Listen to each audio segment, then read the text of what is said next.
Hello and welcome back everyone to Starcraft 2 Legacy of the Void Prologue, and in this episode we'll be going through the Zeratul no-build mission of the prologue on Rocket Rabbit Commentaries, Evil Awoken. Hi Malash.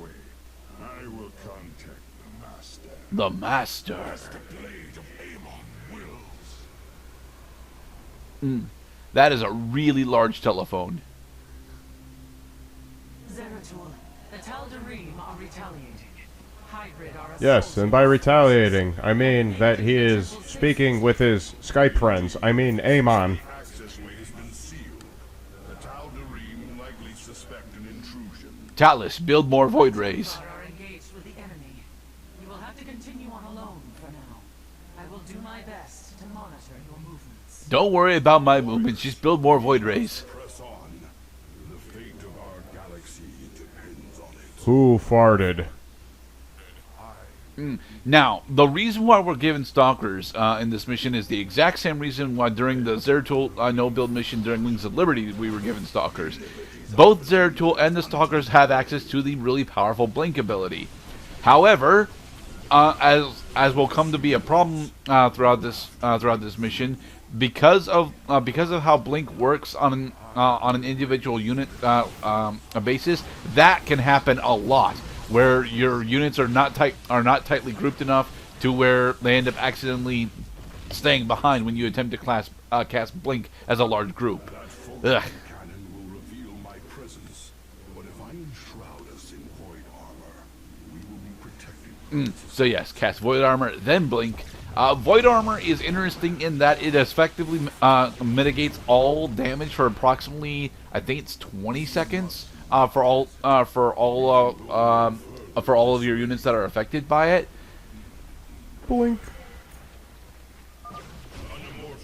A single shadow strike should eliminate it. But Right, yeah, player. a good portion of this mission is us exploring Zeratul's heroic abilities that would transfer into HOTS, because we never get to play with Zeratul again. And we get to play with Zeratul one more time after this for the campaign, but it's very incidental. Destroy them, Zeratul, and I can send you reinforcements. Also, remember that photon cannons are detectors, so they can see Zeratul even though he is permanently cloaked. Quick, my Tal'Darim minions, put more interspersed and totally sporadic units around. Surely they will not come with an equal force in order to take us out with their greater numbers. Reinforcements now. Thank you, Talis. I think this wave is just like 4 Stalkers, right? Or is it just 2 Stalkers? I am wrong on both accounts. It is 3 Stalkers. Mwahaha. Right, no build except that you gain units as you advance the quest. Very nice.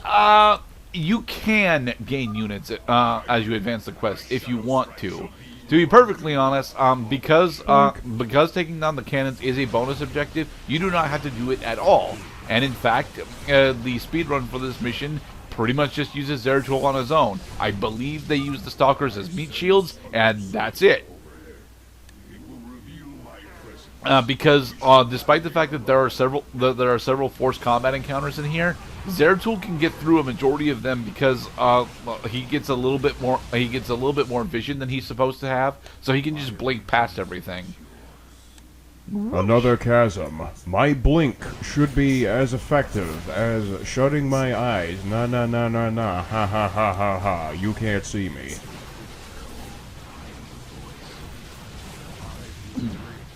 Unfortunately, Zeratul cannot shoot up, so he can't kill warp prisms on his own. My shadow strike should warp prism this thing. His Shadow Strike does deal a fuck ton of damage, and it's your dedicated answer for the hybrid that show up. But like, honestly, I am not happy with how Zeratul gets portrayed throughout this campaign, specifically because he's barely in it. He is in this campaign for pretty much exactly 2 missions as a playable unit. This one and one a tad bit later. And even in those missions, he's not actually the most relevant piece. To be perfectly honest, for a casual playthrough, this mission is all about maintaining your Stalker count with using Zeratul's Void Armor. as an interesting combat steroid. So that you actually, can actually deal with the final push. And you can deal with the final push relatively easily.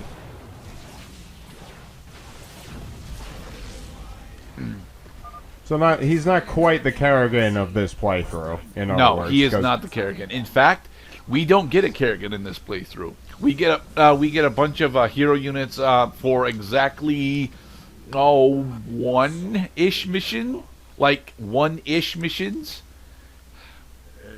But like we don't get anything close to how Kerrigan dominated Heart of the Swarm. It's a good thing and it's a bad thing. It's a good thing because of the gameplay ended up being for Heart of the Swarm on a casual playthrough that you were completely centered on having Kerrigan do everything, which was fun and it worked, but it kind of undersold how powerful the Zerg forces as a whole are supposed to be at this point. Whereas here we definitely have a central narrative, but that central narrative we don't get to play with. So yeah. Plus, unlike Wings of Liberty, where we had multiple different decisions going on with various mission paths, like I think it was a total of 3 different mission paths that we had the ability to choose from, we don't get any mission paths in this game. You have to do all of them. You can just choose. You can just change the order in which you do them. Hey, Amon.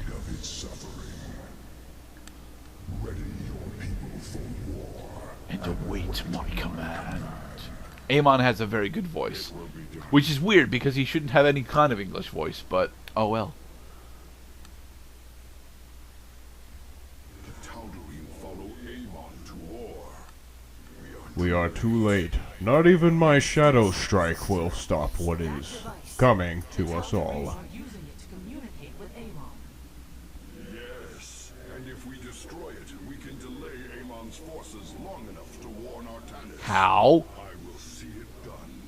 No, seriously, Zeratul, how will destroying the phone that he already used delay Amon's forces? It's a phone. It's not going. He's not going to use this phone in order to contact the extension of the Tal'Darim that's here. Especially since, again, according to the last mission, this planet's ready to die. So, like, there really is nothing here for the Tal'Darim to actually want. Yes, as Pasquaretta is mentioning here, what I usually do for this mission is turn my High Templar into an Archon, because I prefer actually having the Archon to the High Templar, since I'm not actually all that good with spellcasters. This time I decided to keep the High Templar around because, well, I wanted to show the fact that even if you were to merge them into an Archon, they don't get to stay for you for once you hit the very tail end of this mission. Which is kind of sad. I sense a blink coming. Void armor. Stand as one. Shadow Strike, the Archons merging. There. Also, remember that Archons are primarily shield units. They have exactly 10 HP. This is a problem that, well, actually in StarCraft 1 they had exactly 1 HP. So... they're slightly improved from StarCraft 1. Ha ha ha!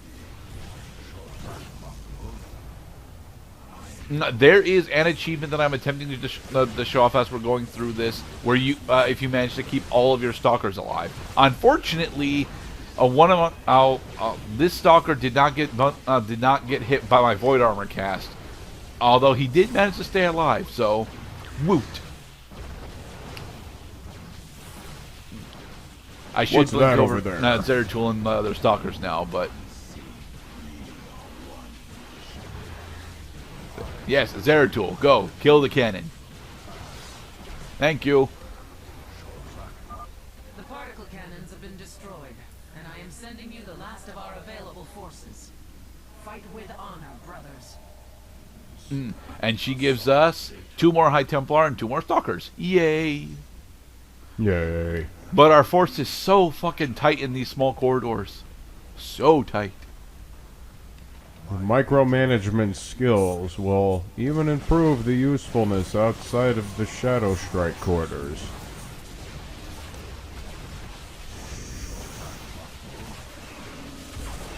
I really wish Zeratul had the ability to shoot up with Shadow Strike, but he cannot. I mean, it makes sense that he can't, but I would still like it if he. I would still like it if he would, if he had that ability. The temple is linked directly to the void itself. You are finally cornered, Nerazine. Tal'Darim, the true god demands their death. Oh yeah? Well, the true god is unable to stop my Shadow Strike from killing your pylons, so there. Okay, anything you say, boss. Wait, what's that behind me? Well, they don't have a detector here, so they can't actually see Zeratul doing the things to them. Huh. I assume that on the higher difficulties they actually put a couple of photon cannons here, but I wouldn't know because I don't play this game on anything higher than normal. And there. Damn it, you killed my harbinger of the dark god's wrath. Yes. We shot it with a bunch of phase disruptors. Nice temple. Glad we got to smash it. Tal'Darim are severed from Amon's guidance. Well, temporarily. Something's happening. I'm detecting a powerful fluctuation of void energies. Oh?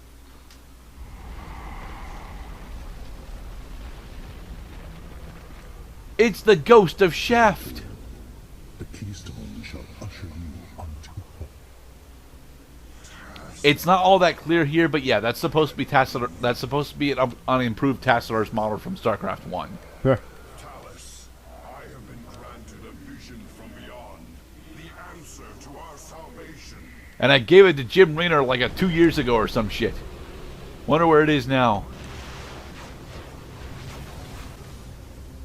Your salvation shall come by my hand alone. Let your suffering come to its end. Yeah, if you even if you manage to keep all of your units alive during the infiltration, you have to do this part with Zeratul and only 4 stalkers if they manage to survive. Thankfully, you do get fully healed during the transition here. Void armor. Don't actually fight these things. We're not supposed to. We're just supposed to blink away from everything Warriors and I have made our way inside. and blink over. Holding back the Tal'Darim. Make your way to us now. I am on my way.